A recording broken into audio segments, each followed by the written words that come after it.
Hello, thanks for checking in with our channel today.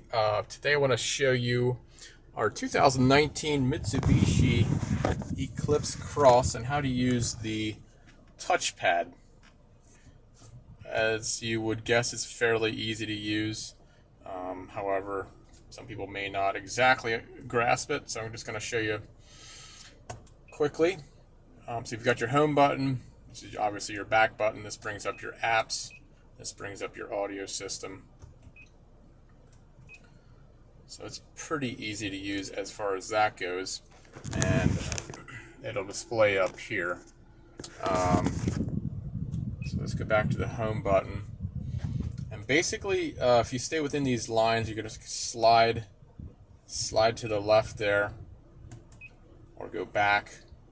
But every time you slide over, it's a little tricky for some people if they're not exactly used to it.